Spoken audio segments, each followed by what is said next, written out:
안녕하십니까 시청자 여러분, 반갑습니다. 황쌤입니다.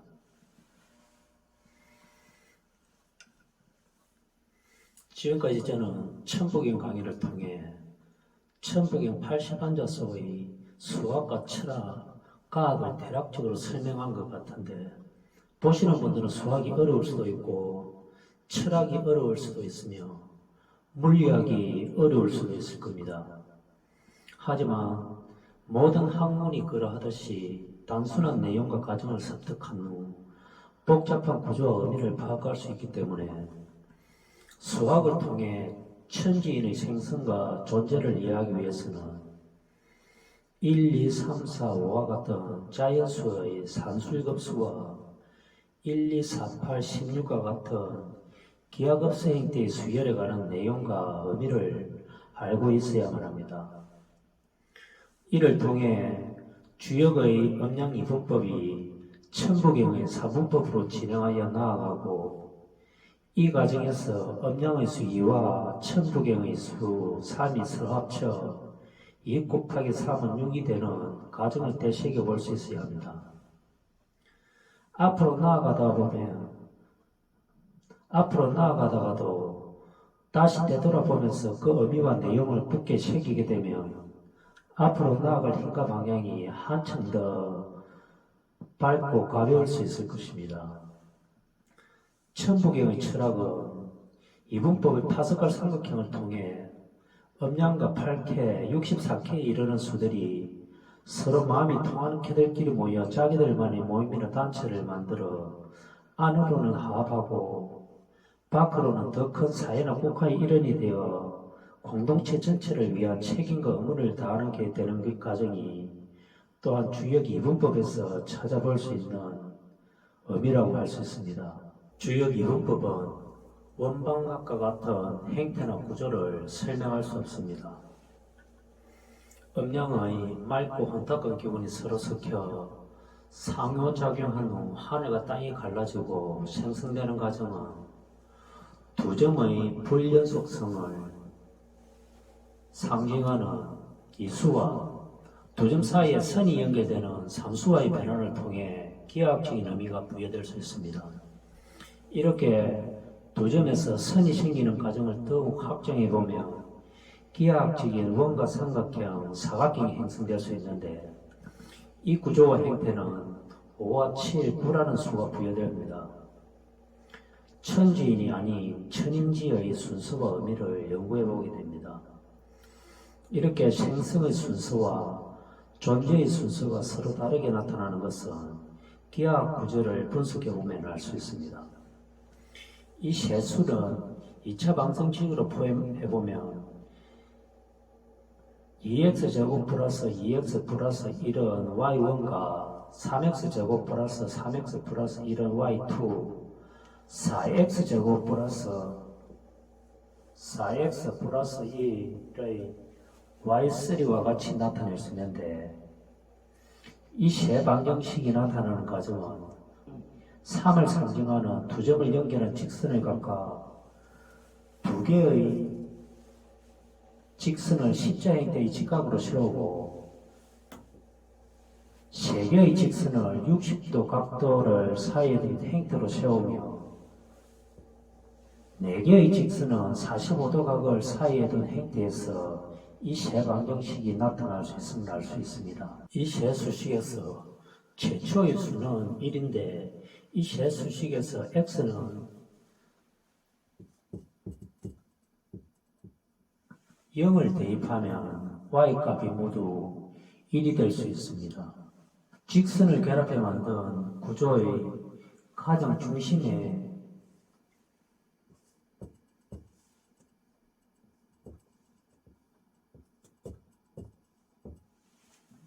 위치한 수가 1을 의미합니다. 이 수에서 그 다음으로 나타난 수가 5, 7, 9인데,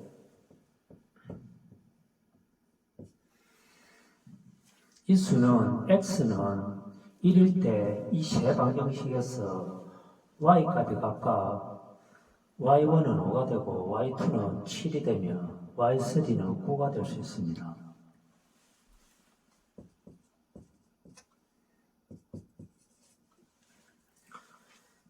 이렇게 점을 수로 대응시켜 보면 그 다음은 13, 19, 25가 나타나고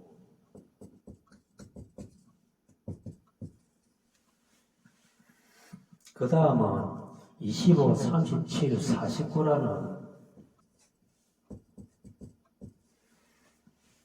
세 수의 조합이 나타날 수 있습니다. 이렇게 나타난 수들은 x를 각각 1과 2와 3을 대입하면 y값의 세 방정식에서 이 값이 나올 수 있습니다. 이것은 점으로만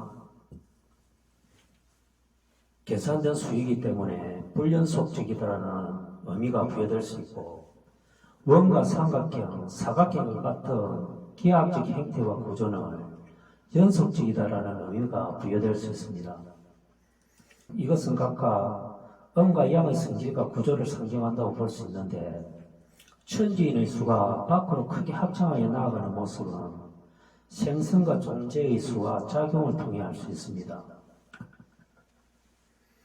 앞에서 원의 기하학에서 나타난 5가 122와 221로 나타낼 수 있고 삼각형의 수 7이 133과 331로 나타낼 수 있으며 사각형의 수 9는 144와 441의 거울 대칭으로 그 상징성을 알 수 있다고 했는데 이 수들 가운데 생성을 의미하는 수식이 122는 11 곱하기 11 플러스 1이 되고 133은 11 곱하기 12 플러스 1이 되며 144는 11 곱하기 13 플러스 1이라고 볼 수 있습니다. 이 쇠수는 기하학적 형태가 없으므로 천지인의 기하학이 생기기 이전의 방정식이라고 볼 수 있고 존재의 수식 221과 331, 441은 각각 원각방의 형태로 표현해 볼 수 있습니다. 221은 2 곱하기 10 곱하기 11 플러스 1이 되고 331은 3 곱하기 10 곱하기 11 플러스 1이 되며 441은 4 곱하기 10 곱하기 11 플러스 1로 나타낼 수 있습니다. 이렇게 무행의 수 3개와 유행의 수 셋이 서로 상호작용하면 천지인의 작용은 태양계를 넘어 은하계로 그 작용 범위를 넓힐 수 있을 것입니다. 가령 생성의 수 122와 존재의 수 221을 곱하게 되면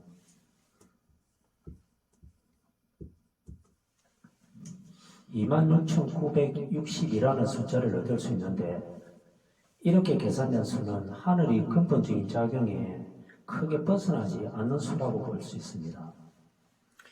26,962의 수는 천부경 80인자의 한자에 비하면 매우 큰 수이므로 프랙탈 구조처럼 자기와 닮은 형태와 구조를 크게 합성한 결과라고 볼 수 있는 수입니다. 땅은 144와 441의 수를 통해 이해할 수 있지만 먼저 땅이라는 물질의 행위화학적인 구조와 성질은 물리학을 통해 가장 작은 입자인 원소가 전자와 원자핵을 통해 상호작용하는 모습을 먼저 알고 이해해야만 할 것입니다. 우리가 타고 다니는 자동차나 인터넷을 즐기는 휴대전화에도 이러한 미시세계의 원자 구조를 볼 수 있고 이 원자 구조가 원자핵을 중심으로 전자가 회전하면서 도는 모습은 태양계나 은하계의 모습을 닮아 있습니다. 이 태양계나 은하계의 구조와 작동 또한 천부경 수식에서 크게 벗어나지 않는다는 것은 미루어 짐작해 볼 수 있습니다. 미시sek의 전자 배치 구조에서는 이분법 파스칼 삼각형 구조가 관여하고 있고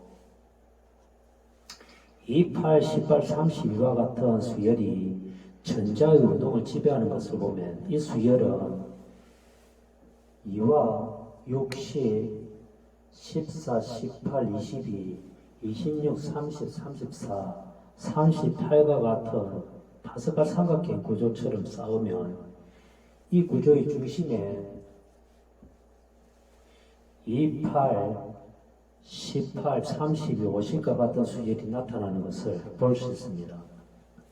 이 밖에도 현대물리학은 우주의 나이가 138억 년에 이르렀고 빅뱅과 같이 한 점에서 우주가 폭발하는 기하급수적인 인플레이션 과정을 통해 오늘에 이르렀으며 수소와 헬륨이 모두 원소 가운데 98%를 차지한다는 사실을 통해 천부경의 원방각이 생기는 제1원인인 이를 설명할 수 있게 됩니다.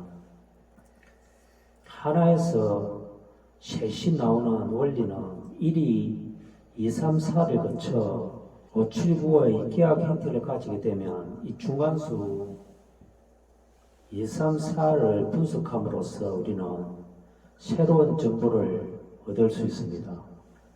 물리학은 19세기에서 20세기로 넘어오면서 비약적인 학문적 성과를 달성하였고 수없이 많이 발견된 입자들을 모아 규칙성과 통일성을 부여하면서 힘을 전달하는 보존 입자와 질량을 전달하는 패론 입자가 최종적으로 나누어지게 됩니다.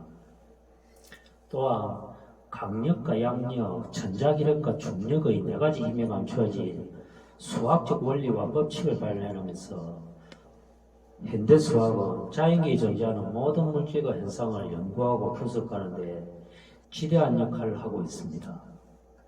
이처럼 수학이 가진 힘은 물리학뿐만 아니라 생물학, 경제학, 심리학 등에 응용되면서 21세기를 주도하는 대표적인 학문으로서의 위상을 얻게 되었습니다. 이러한 가운데 천부경이 철학적인 의미 이외에도 수학과 물리학을 통해 그 숨겨진 의미가 밝혀진다면 천부경은 21세기 학문 가운데 가장 핵심적인 역할을 할 수 있을 것입니다. 지금까지 천부경은 중심이 아닌 벤방의 철학이자 수학으로 머물렀지만 천부경 속의 방정식이 그 본래의 의미와 이치가 밝혀진다면 한민족의 전통과 문화는 또 한 번 세계 속으로 도약할 수 있는 계기가 될 수 있을 것입니다. 이미 2021년 9월에 개봉된 드라마 오징어 게임에서 전통적인 놀이인 오징어 게임이 널리 알려지게 되었고 이 게임 속의 원방각에 관한 기하학적 의미와 개념을 모르더라도 원과 삼각형 사이가 합쳐지는 부분을 통해 이 게임이 존재된다는 사실은 원과 삼각형의 합일과 조화가 최종적으로 인간 역사의 목표 지점이라고 할 수 있을 것입니다. 우연하게도 오징어 게임의 최종 상금인 456억 원을 분해해봤더니 여기에는 천부경의 생성에 관한 수열이 나타난다는 사실을 발견하였습니다. 이 수는 456이 455와 플러스 1로 나눌 수 있기 때문에 이 세 수 사이에는 이와 같이 8 곱하기 57은 5 곱하기 91 플러스 1이 되고 24 곱하기 19는 13 곱하기 35 플러스 1과 7 곱하기 65 플러스 1의 관계가 성립하기 때문에 이 수들을 정리해보면